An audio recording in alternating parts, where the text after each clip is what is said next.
We'll be seeing you. We'll be seeing you every Friday here at TFS. That foreign show.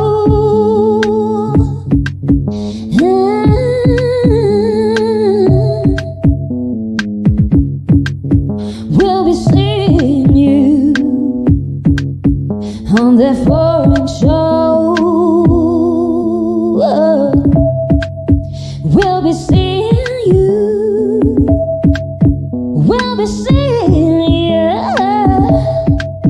every Friday here at TFS. That foreign show.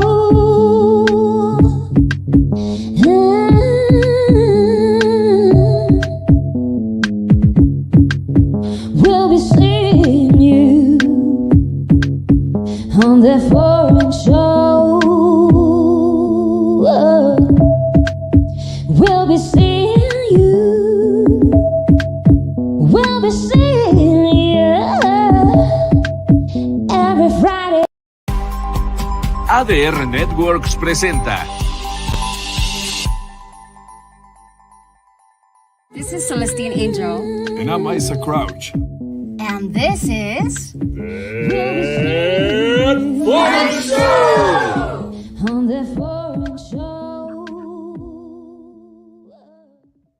Yes, y'all. This is That Foreign Show. Welcome, ladies and gentlemen, boys and girls, people of all ages, races, places, wherever you're at. Welcome to the show. All right, my name is Isaac Rakesh, and I'm on ADR Networks, activating your senses. All right, today we're gonna kick things off in the insider segment, and we're gonna talk about something funky. Funky. All right, this is a show. All right, by a good friend of ours, FMAC. All right, he is playing live 18th of March in Mexico City. All right, at La Piedad. All right, La Piedad is in Insurente Sur. We're gonna flash the poster up for you guys. This is a place where you can actually go and listen to live music. Now, I was looking at the page. All right, there are lots of bands that come through this place. All right, it's actually one of those cool spots where you go to listen to live music. It's kind of focused on that, you know. In fact, it says so in the name, La Piedad Live Music. So you actually go to this place to, yeah, that's the poster right there. Yeah, that's FMAC. Now, FMAC is was a contestant on The Voice, La Voz, Mexico. Hello, Celeste. Hi, guys. All right, welcome to the show. So you go on ahead and tell them about FMAX events. Basically, there is also another link to get the pre-ventas. Yes. So basically, it's tickets. We want you guys to go ahead and buy some tickets. Get these tickets. The pre-venta is 200. Evento is 400. All right. That is if you wait until the actual moment of the show to buy the tickets. Mm-hmm. So right now the pre-venta is going on, so that's why we are introducing it at the moment, because it's actually in a few weeks' time. Yes. Not yet.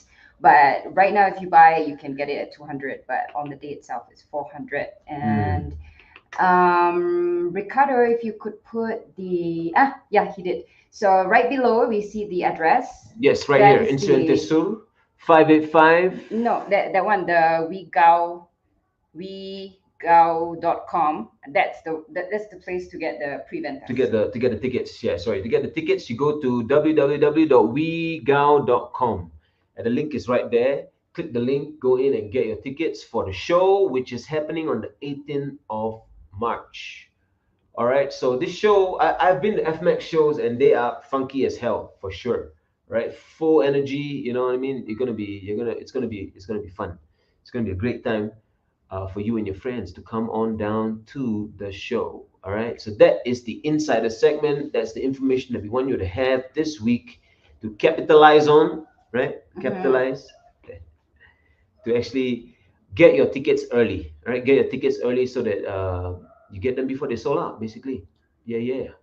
Right. FX shows are always really fun. He's Yeah. a very funny character, and he's got an awesome voice. So Yes. it's a real show. A Like, real show. mhm. For sure.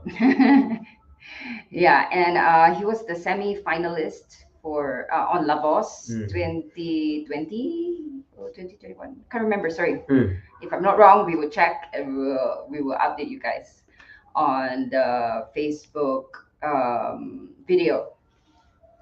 Yes. Mhm. FMAC. Big shout out to FMAC and the band. His band, the guys, we know the guys too, the musicians, all on point, dope stuff. Go check them out. Go check them out. Yeah, and FMAC, just to give you some background about him, he is from Haiti. So he speaks fluently French, Spanish is he's really good as well, and yeah, of course English. And we will be inviting him for a show soon. So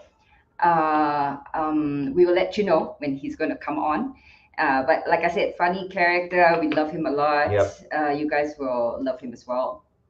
Yeah, and in the next segment, so for today's show, Yes. we are going to have Chris. Chris. Chris, whose family name is China, which is already going to be confusing because Chris is actually French, and also his family. Okay, so he's French because he was born in France, but his family was originally from Benin, and we were clueless That's the about. country beside Nigeria, right? Okay, now like try to act like we know. So yeah, we had no idea Yeah. about Unfortunately. about this country actually, because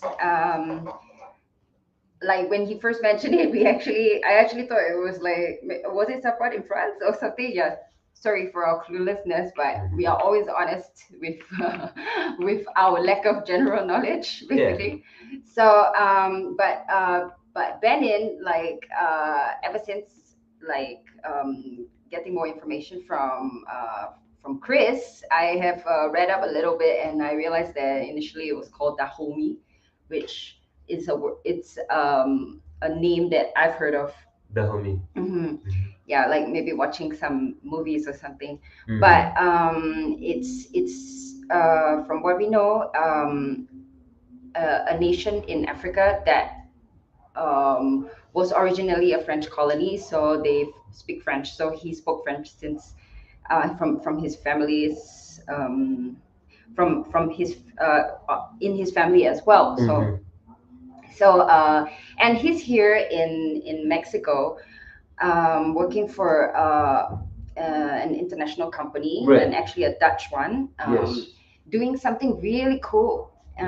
It's Basically, they look for investments, right? It's a company that looks for investments, but very specific kind of investments, and also with an angle towards social improvement. Yes, like the key requirement is that the okay, actually, so he I'm not going to say everything, Yeah. so we can actually talk to him later. Yes. But like he was explaining to us how the criteria for him is to look for projects that are already working on creating an impact, like on pollution or whatnot, societal stuff. So and he's excited about how he can like affect change while doing business, like putting both his interests together. And yeah, well, Well, there's a few questions we have. I had, not anymore, but I'm sure you guys will. Chris China, we wanna ask him what's up with China, as in yeah, we want to ask him about it. how that came about. Very interesting. All right. Uh-huh. And also we want to find out, I mean, a bit more about this. Like basically, like today's episode says, it's about positive impact that these investments or these companies can have, or more specifically, what this company is actually trying to do, right? Trying to do in South America, right? Mm-hmm. Yes, they are based. He is specifically working for the Latin American Mm, continent, and in general, he's actually just looking at microfinancing companies. yeah, microloan. It's companies that are giving out microloan. Yeah, we were making jokes also while we were talking to him about like how yes, finance nothing here. So we were waiting for him so he Explain. can yeah, like talk about the real stuff. Yeah. But I mean, a few things of what we chatted about, at least just to get a rough idea. It was really interesting. I mean, like if you're looking at companies or if you're looking at trying to impact, so a positive, trying to have a positive social impact, then investments or where money goes and how growth happens is, I guess, super crucial.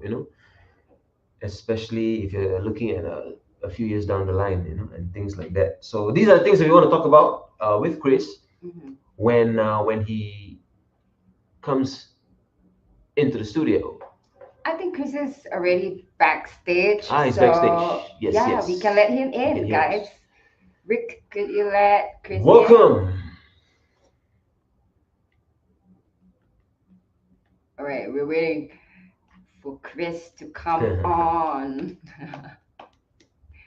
Christopher China. Yes. He says, "I am here." I can see that. Yeah. So, okay, he's waiting behind, guys. Let him in. Okay, never mind. I will write Get the here. chat. Yeah. Mhm. So yes. Mm-hmm.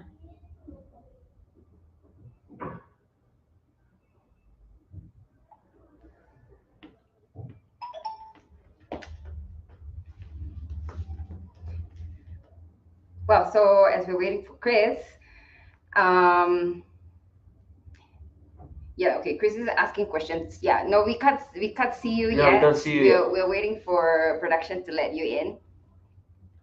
Yeah, but basically, like the thing that he's doing is to look for investments in microfinancing companies, and like this thing about microfinancing is also really interesting to get into because like they help like SMEs that can't get a loan. And I think that, I mean, obviously they're choosing which companies they feel like they could help most. And like for on Chris's part, he's specifically looking for companies make an that can make an impact, I guess a large impact. And he's particularly focused on the developing countries, and that's why we think he's here in Latin America, because there are a lot of developing countries over here.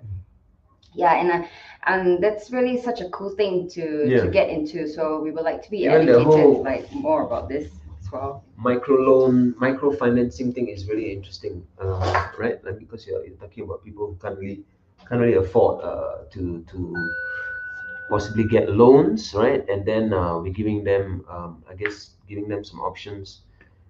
And I'm not very sure exactly how it works. Like how do the institutions guard their risk, right? I mean, like Mhm. how do microloans actually differ from normal loans? But what I am aware is that in the developing countries like India and these microloans have actually made a huge impact in village communities or in smaller groups of people where they are looking to improve or looking to set up a business, but they don't really have collateral, I guess. Yeah. Yeah, they don't And really have I mean, collateral. really, this is what we want to talk about, right? Yeah. Because it's like, um, like something that really, I mean, that it's actually helping, the communities. Yes, and Chris says totally right. Okay, so I'm not sure why production hasn't Yeah. let him in yet. Usually they're like, yeah, they let him in like, I mean, they let our guests in like real quick, but I don't know what's happening. Yes. Eric, Um, por favor. yeah, so yeah, but Chris is agreeing with what we're What we're saying. saying, yeah, he says So, totally right. Okay, so let's just do the interview like this then. I mean, for it's, now, it's like behind a virtual wall thing. yeah, I don't know what happened. So how Maybe do Rick went to the toilet. yeah? Yeah, okay, now Chris is putting a smiley face. Okay. Yeah. So imagine, okay. So Chris, how does it work? No. Okay. No. We're Yeah, gonna ask no, you no. at least I'm very yes. sure you're coming in soon. If not, I'll give a call. I don't know what's happening. Let me try to explain. Oh, he's trying to explain. Okay, by Well, we're trying to make things easy by asking you yes or no questions, questions. Yeah. right? So yes, Yeah. but no, but I mean, on a serious note, let him in. Let him Please let him in. We can't survive that long. We're like talking about finance or by ourselves, like we are microfinancing. artists. Well, there's one the one the one thing that I one video, actually it's a video that I saw about microfinancing, and it was with regards to a female in India who was running basically she was running a business, right? And the business was, I forgot what it actually was, something to do with like cleaning or janitorial service, something like that. And with trying to get people involved in sort of joining her business. So she engaged a microfinancing situation with the bank, right? Okay. And that was, I think, actually a normal bank. I mean, in what we are used to, but like your HSBCs or whatever. And they actually had a microfinancing kind of department or something at that time. But this was a few years ago. In fact, it was quite some time ago when I saw this video. So I'm not sure how that has changed. And also, I'm sure people would like to know, Chris, like, if I have a business idea, right, and I want to get it off the ground, and I need some funds, and I'm looking to borrow some funds, should we go the micro loan route or the normal route, and what's the difference? Like Yeah, I remember yeah. Chris mentioned yesterday that like if the microfinance companies are charging too high percentage, Mhm. he's not going to go for that as His well company would because not be. the point is to help. Mhm. Yeah, so okay, that's interesting because then you're asking if you do have collateral, if you do have like the credentials that the banks would allow you to take loans. Mhm. Should you go for the bank option or should Yeah. you go for the microfinancing options? Like we have no idea about this. Yes. Okay, he said correct. I don't know Correct. to which point. Oh my god, guys, what's happening? Production. Let All right. Chris in. Let Chris in. Let Chris in. Eric, let Chris in. Yo, Rick, let Chris in. What happened? Chris disappeared. I mean, Eric disappeared. Should I? He says, should he get out and enter again? I don't think so. No, I don't. actually, just Yeah, just no, I wait don't there, think so. Yeah, I think you should stay there. and I'm gonna give Eric a call right now. Yeah, we're gonna give a call. This is very strange. It never happens. Yes. Yes. And yeah, and like in relation to like being here in um developing country. Mm-hmm. Oh, are you calling? Oh, okay, sorry. Yeah. Which one is who should I call? I don't see Rick's number here. This one. All right. Yeah. Sorry, you were saying. Yeah, You but I mean, mentioned. there's no point. I need to ask Chris those questions. So yeah, Yeah. yeah. But my question, maybe like when Chris comes in, he can answer. Uh It's huh. like because he works with developing countries, so I would also like to know like what are his thoughts on like Mexico as a developing country, like you know what it's like over here compared to like other developing countries and that kind of thing, because like we have been, I mean, Singapore, our country, is surrounded by developing countries, and like when we are in Malaysia, it kind of feels like here in Mexico, but then you have parts of Mexico that are completely like Singapore as well, which is, Mm-hmm. Singapore is like really technologically advanced, really first world, and there are parts of Mexico that are like that as well. So it's, oh Ah, yes, yes. hi Hey. Chris, Hello, hello, finally you're hello. on. Oh, we can't hear Yo, you. actually, can you say something? Can you hear me? Ah, Yeah, yes. now we can hear you. Yeah. Yeah, but another thing, it actually is a bit dark. Yeah, I was. Let me try to put some light there. 1 second. Yes. Okay. All right. Is it better? Slightly. Yes. Yeah, slightly slightly. better. Uh-huh. Hello, welcome to the show. Thank you. I was listening to you. You totally understood what it's about. Thank you. Phew. Right. Okay. Okay, so let's kick things off with your surname. Yeah.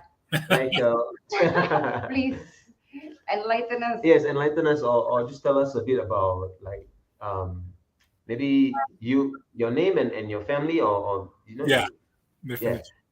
So Christopher, actually, it should be said China, but it's written the same way as China.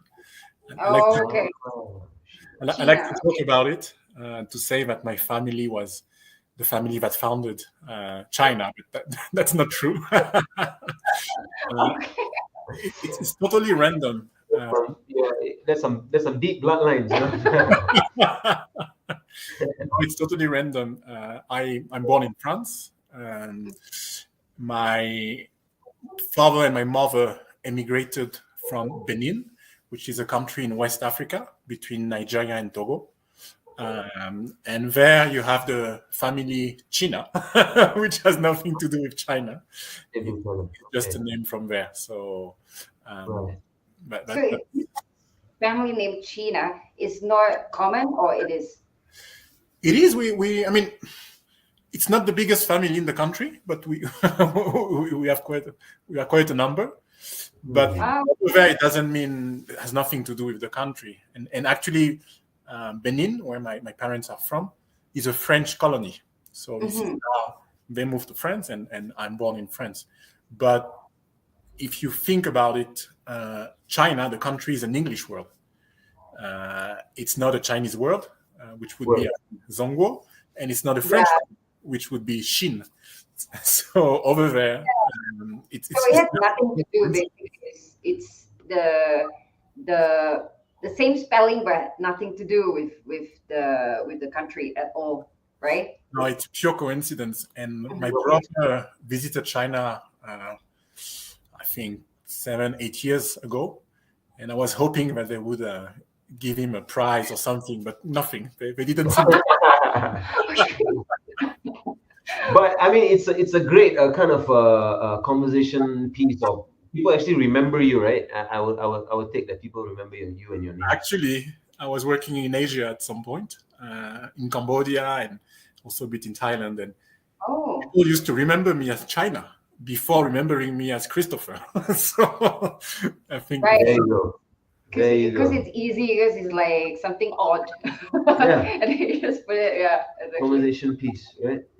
Well, so you have been in Southeast Asia, like where we are from, like Cambodia. Actually, I have been exactly where you're from, and I almost worked in Singapore.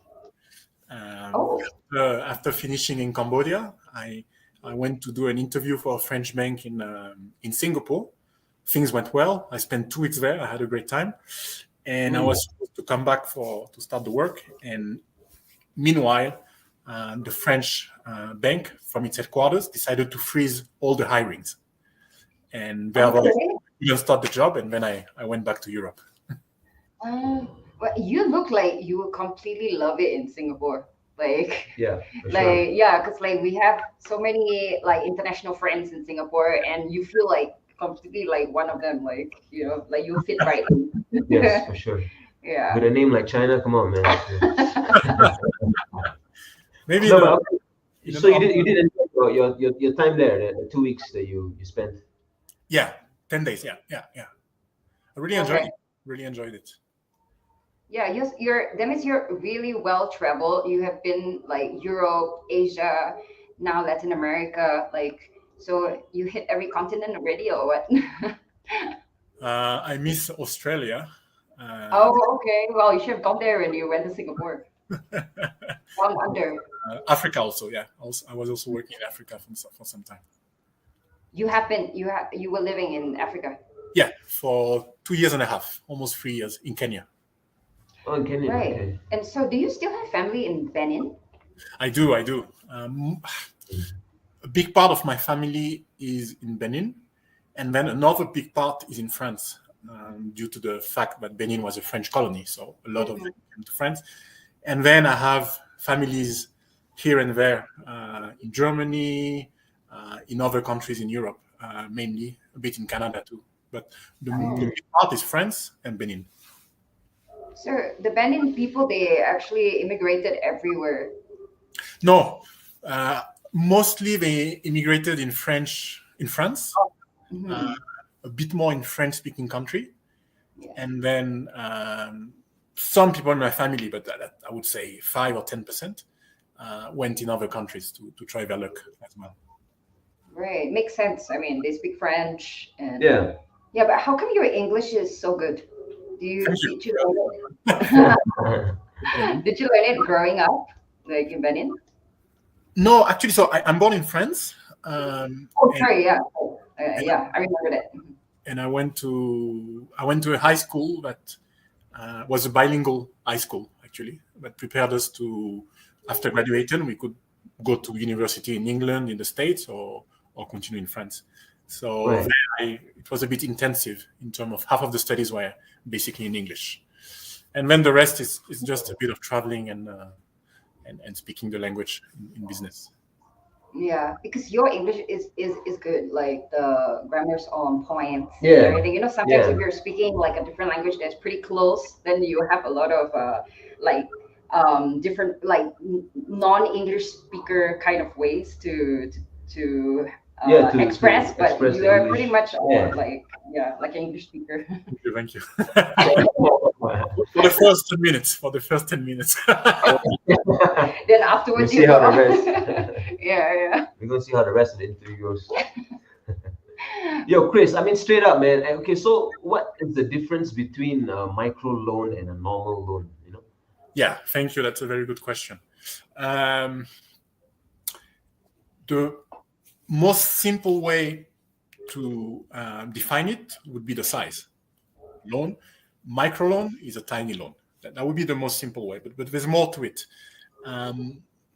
There's a bit of dispute to the origin of microfinance, but many people retrace it to the 70s in Bangladesh, by a person called Muhammad Yunus, who won actually the Nobel Prize for this, and who basically realized in that time in Bangladesh, there was a bit of segregation of women. They would stay at home, they wouldn't go out for reasons, for local habits, and they still made products, they still made business.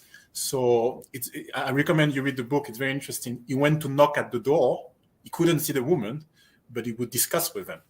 And they wanted to make project, and they needed small loans to make this project, but they didn't have collateral because generally the collaterals were in the hands of the husband. So basically, why don't you form a group of 5, 6 women?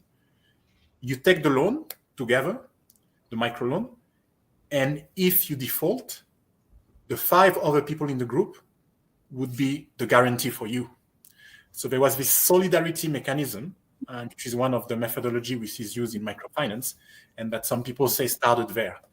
And therefore, he could lend to these people who didn't have collateral, which were, we can say, poor people, but still had good project. And then microfinance grew with different type of methodology. But the idea is it's really a financial inclusion tool for people who don't get access to normal banking, who do not have collateral, but still have a good project. There's also a bit of dispute on the record of microfinance, but some people argue that sometimes micro borrowers are even better payer than normal borrowers, because as an institution, you will evaluate more the project than the collateral. And that's a very interesting data. That is very interesting, man. And this thing that you mentioned about Bangladesh, I think that was the video that I was talking about. I mean, it was a whole thing that became really popular, right? And so, what are the other one way you mentioned is like you get a group of people to actually take the micro loan, right, and diffuse the risk. But what other methodologies do you use? Microfinance has evolved, and so one is the group methodology. You do also get individual loans, but just at a smaller size. There's been a mix of methodologies. Some institutions might ask for collateral, but a lower collateral. Some of us will just not ask for any collateral, although it's an individual loan. So as of today, there's been a lot of innovation. The latest is coming with the fintechs, where they will use other data. Fintech is like financial technology, so financial institution that use a lot of technology, and then might even analyze the behavior. For example, in Kenya, where I was working, there was a telecommunication company that allow people to get a wallet on their phone. So people will go to the shop, they will buy with their phone, maybe they will send some money back to their parents who are living in the rural area. And when you look at the data on the phone, you had so much information, financial information about that person, about how that person was behaving, shopping, buying, that it was even more powerful than any collateral or any statement. So people some companies use new data enabled by technology. You can even create a profile of a person by the way interact on Facebook, interact on his social networks, because it tells you a lot about the person. And sometimes it's even more trustworthy than the typical financial analysis. Right. So, well, like some developing countries, they there are people who are not completely online. Like, as in there are people who don't even have bank accounts and all that. So, how do you gauge the risk to whether to give them a financial loan or not? Again, different methods, but maybe coming back to this example of Kenya, which I think is a very interesting one. I grew up in Europe, and I would say 30 years ago still, I remember using the phone with the line. And then came the mobile phone.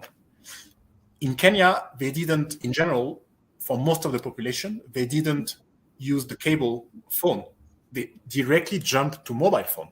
And the adaptation and much higher that it was in Europe.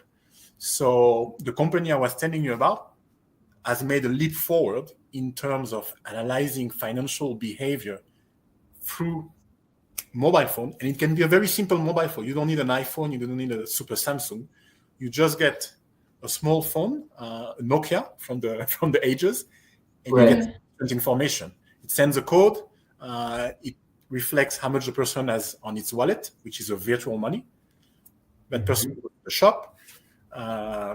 It transfers it to the wallet of the shop, and then it gets its product. So I think it's a wrong perception to think that they are behind technologically, at least in terms of mobile phone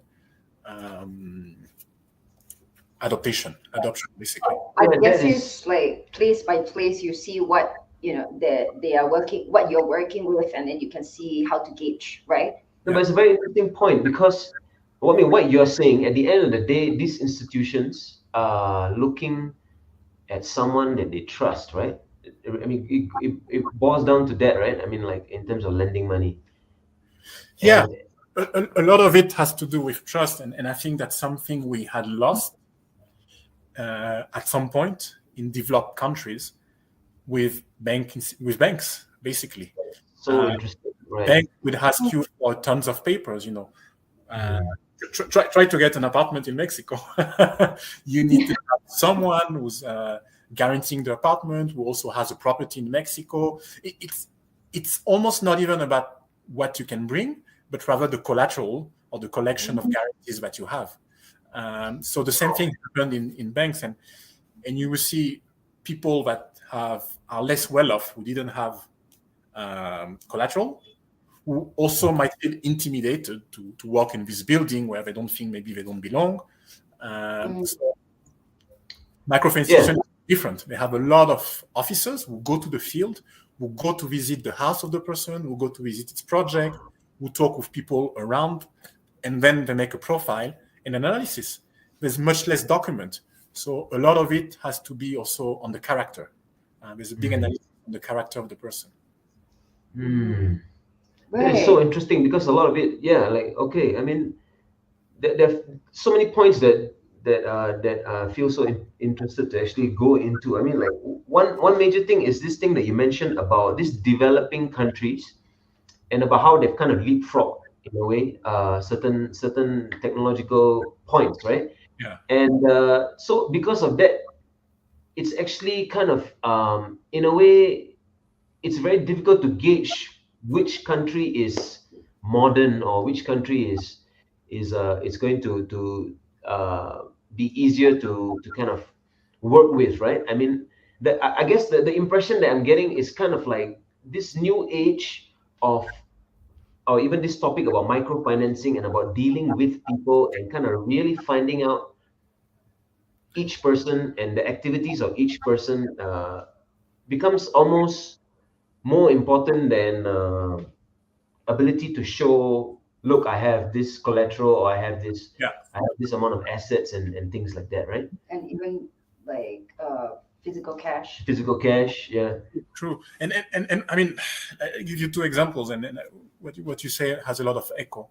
I think, Wayne, there is development based on the macro definitions, what is the GDP, how much is producing. That's one way of looking at development. But you're right, we're in an age where there is every time more and more decentralization. I think this is one way of decentralizing and not relying on a big bank with a big structure, with a big building. Now you're really decentralizing. It makes me think in a way of Uber also, for so long you had taxi, and now you go to the peers to peers, basically, where and it penetrates much more the places, and there's an easy adoption. For real, I think that's another way of looking of what we can do and the way we can do it, with new types of infrastructure which are much more flexible, basically. But Chris, let me ask you this, right? And this is actually a sentiment that is quite, I would say, recent also, with this whole thing about in relation to fintech, right? Financial technology and for example, in China, and this social scoring system that they have, right? In a sense, it is a kind of a new evolved version of this technology, which the government, in this sense, is using to kind of monitor each person. Yeah, I mean, control, monitor, Yeah. So this, what you mentioned just now, is kind of similar, right? Where you use the example of someone who has a simple phone in an African country, and this person is making a lot of whatever, he's buying stuff and he's doing his stuff, and newer companies are looking at taking this information, this technological information, and using it as in part of their data, right? Exactly. What do you feel about this this whole thing about China and that whole the way that social scoring system, and about how it kind of bleeds into a lot of different areas, right? Like, that's a very interesting topic, and I've heard about it. I haven't been to China myself. I've heard about this social score that basically you get. Yeah. I I think there's a pro and there's a con, and maybe I will be a coward and I'm not going to speak about China itself, but I'm going to speak of how you give information to your phone, because that has to do with privacy. Like there's new tools, like you get your watch that is intelligent, smartwatch, and that tells, you accept to give information, it monitors how much steps you're going to do in the day, how you're going to run, how you go to the gym, and all that, and it gives you information. Someone is having this information somewhere, the operator of the system. So you accept to give that information. We could say that in terms of privacy, maybe there's an issue, but when you do it. On the other hand, it will allow you to get insight in terms of your health that you would not get just by getting to a doctor once every 3 months, or I don't know. So it's kind of an exchange. I prefer when it's done on a private basis than on a public basis where maybe you don't get the choice. And this is what I get the impression is in China. But if we go back to other, even Facebook, Instagram, you often hear that you are the product, basically. Everything that is free, you are the product because you give so much information. Fair enough. And then you wonder why, because yesterday you talked about going to Colombia and you get an advertisement about a plane the next day. So you can think, oh, they're infringing on my privacy. On the other hand, you get much more precise data about things that you're looking for. So it's kind of, I would say it's a kind of an exchange, and each one has the ability to decide where is the barrier, how much you want to give and how much you want to receive. Yeah, because when you mention these microfinancing companies can actually use this information that each person, that they get from a person using their handphone. Yeah. It just felt like maybe is that the direction that the future is kind of headed? Like I have heard this quote that if you want to look at the West and see what it's going to be like in the future, you look at China right now in terms of what's going on there. Yeah, they are a lot more forward than the rest of the world in different things. In different ways. People have mentioned, Yeah. So that's very interesting, Chris. Can you talk a bit about so this finance stuff is, I know it's one part of your interest. I guess you studied for it also, but you mentioned in our talk yesterday that there's this other part that actually draws you, and it's kind of like what you're actually doing here in Mexico also, right? Like you are looking at developing countries, and this has always been a kind of an interest for you, right? No, definitely, and it was a combination of two interests. I think on one side, I was following what my parents, what the society wanted me to do. I did my studies. Business was a good thing to study, and then finance was a good thing to study. So I followed this path. But in terms of experience, in terms of internship, in terms of what I wanted to do, I was always driven by going outside, going to developing countries. I think my first... when I joined university, I took a year off and I went to work with the street kids in Peru, in Lima. Totally different from what I was doing with business. Very slow. I was with an NGO, and it was a wonderful year. I always say I learned more there than I received more help than I gave, because the interaction is fabulous. Wow. But it was small incremental steps. How do you succeed that a kid get out of the street and go back in a more formal way? Some succeeded, some didn't, some succeeded and fell back in the street. And I was thinking, this is great, and it's necessary, but it's so small, and is there a way to combine business, what I'm learning, and these social actions? At the time, theories about impact investing, which is the industry that I'm working on, or social business, were not really formalized. They were starting. You had the NGOs that were receiving money, donations, and that were making actions, and you had the business. And then you had the business that were paying their taxes, and then the government supposedly has to make social project to help the people. That's how the society was functioning.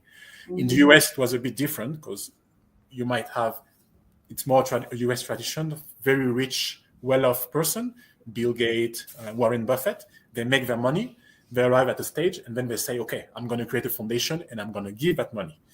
But what if we could shortcut making money and having a social impact? And that's the idea of social business. And that's the idea of a good microfinance institution.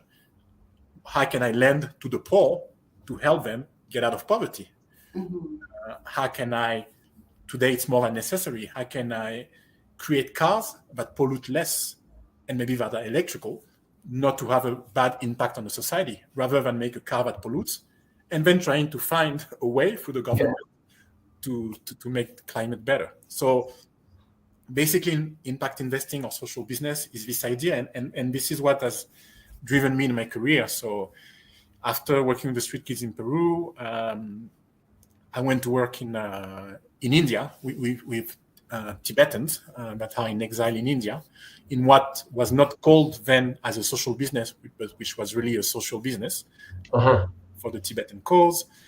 Then I worked with the French Development Agency, which is the arm of the French government for project of development. And slowly, I made my way, came back to Europe. I worked more in the financial industry, and I combined my skills, and then the industry was starting to emerge. And that's how finally I started to work in what I'm doing now, which is basically investing in those social projects, but for a financial return as well as a social return. It's not donations. Okay, so that's really interesting. And how does that happen? Like at the current company that you're working for, and you mentioned that you're actually looking for projects that make the most social impact. Yeah. And also something that financially makes sense, right? I mean, obviously, it has to balance. Your company's not an NGO, and like I think it's actually like when it comes to businesses, you also need to make sure that like if it will actually work, because if not, it's not going to give that positive impact as well. Provide jobs and be functional. Yeah. True. No, totally. I think the good thing about business, I mean, there's a lot of good things about business, but one of the good things that I see compared to projects that are funded only by donations, and I think everyone has his position. I'm not of course one against the other, but I'm saying that the efficiency that a business needs to keep on existing in making profits almost ensures that you're going to have to implement the most efficient processes. And if you can implement the most efficient processes also in the development world, also in the social world, I think it's a win-win for everyone.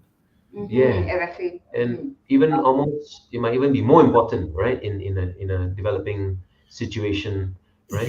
You might argue that, or if I tell you that, and there's a very interesting story that happened apparently in the US during the Vietnam War. There was a lot of people, a lot of groups that were against the war, against the industry of armaments, of weapons in the US. And these groups were manifesting, in those times there was a lot of, they were very vocal about what the US was doing. And then they would put their money in the bank, but they had no idea what the bank was doing with the money. And then they inquired and they realized that the bank was, to ensure that they had a return on their deposit, were investing in the industry of armament. So their money was going against their action, but they had no understanding of it. So I think the purpose of investing is to say to people, imagine you want to keep money for your retirement, you want to put it in a deposit product that gives you a financial return, but imagine that this money was also generating social good or fighting against climate change. I think that's a fantastic proposal, I mean, it makes you feel good and makes something good, but you don't have to give your money and not see it again, which was the former model. Now you can do both at the same time, I would say. A good social business really gets larger and larger. Like it puts out a lot of positive energy. It can survive on its own and continue doing that. Yeah. So because we have maybe 10 minutes more or stuff, we will also like to ask you how it has been for you living in Mexico and the Mexican experience in general? Yeah. In general, Mhm. I love it. Uh-huh. I arrived in 2017, and um, I've had a blast. I love the culture. I love the geography. I mean, we're between the States, the Caribbean, and Latin America. I love True, the true. food. I love the climate. I mean, I could go on, but there's so much to love about Mexico. Yeah, for real. Yeah, Yeah. Mexico is really special, right? yeah. It is. And currently, you're working for a Dutch company. And are you looking at Mexico as, I mean, potential clients or potential business here? Yeah, we actually from here we work the full continent, from Mexico all the way down to Argentina, including the Caribbean. So I'll be regularly traveling to those countries. We also have a few clients in Mexico as well. So let me just ask you this, just off top, like I mean, there's a lot of buzz now about the inflation rates and everything going crazy, and this thing about recession and things like that. And what are your thoughts? I mean, As a finance as a guy. finance guy, to get some information. Not an economist, finance guys. Yeah. True. I mean, the mechanism are a bit intricate, and I don't think the idea here is to make an analysis, but it's true that inflation is high, and I sometimes feel that people don't fully grasp what it means, inflation. You just hear it's 8%, 9%. If you know a bit more, you can understand that the prices are going higher up, but you may not notice it from one day to the next. You may feel at the end of the year that, oof, the bread is costing a bit more, tortilla is costing a bit more. I'm very concerned about inflation because basically, very, very simply, let's say the inflation is around 8%. It means that the basket of good, typical basket of good, is going to increase by 8% by the end of the year. Let's say I'm working in a company and my employer gives me a raise of 5%. Right. Or let's say I'm putting my money in the bank and they promise me a return of 7%. And I'm very happy if this sounds real. This sounds very, very good. Well, actually, at the end of the year, I've lost 1% because I get my money is worth 7% more, but the cost of things is worth 8% more. So my purchasing power has decreased by 1%. So what I want to say about this is inflation is a very serious topic. And sometimes, because generally we're not financially educated, that's not what we learn at school, general programs, we kind of miss the point. And it can go further. I mean, of course, you have countries who had a very high inflation. Argentina now is at levels that is incredible. Venezuela, we all know they had a crisis, but that inflation was an issue where basically your money from one day to the next is not worth anything. So it's but you can also think in the medium or the long term. You think that you're gonna need to save that much for retirement. That's based on your knowledge of the cost of today. But if inflation it's not always like this. These times are a bit harsher. But if it's 8% every year, after 10 years, to make a linear calculation, it's 80%. When you finally retire in 20 or 25 years, you suddenly realize that what you had put aside to, I don't know, for 20 years or 25 years is not only going to be available for 15 years, or maybe you need to live at lower level than you expected because you didn't factor that the prices will increase. Prices will increase, right.